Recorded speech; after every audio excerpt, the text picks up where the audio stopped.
डोंबिवलीचे एक मॅडम माझ्याकडे मध्ये झूम मीटिंगमध्ये भेटलं, तेव्हा त्यांनी विचारलं की सर मी ना आता रिटायर झाली आणि मी आता आवळा प्रोडक्ट बनवते, मला आता कन्फ्युजन आहे की याला वाढवावं कसं.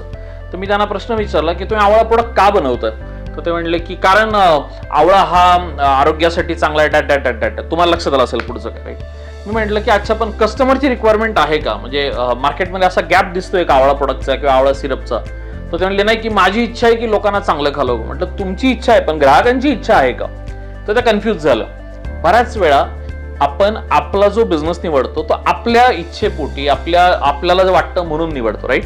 पण जेव्हा तुम्ही बिझनेस निवडताना तेव्हा त्या प्रोडक्टची मार्केटला डिमांड आहे का.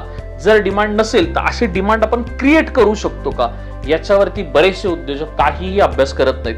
त्याच्यामुळे दुर्दैवाने बिझनेस तर सुरू होतो पण तो स्केल करत नाही, वाढत नाही, प्रोडक्ट विकलं जात नाही आणि नंतर दुर्दैवाने काय होतं हे तुम्हाला माहिती आहे. सो तुम्हाला जर तुमच्या बाबतीत हा प्रॉब्लेम होऊ द्यायचा नसेल तर काय काळजी घ्यायची, लक्षात आलं ना.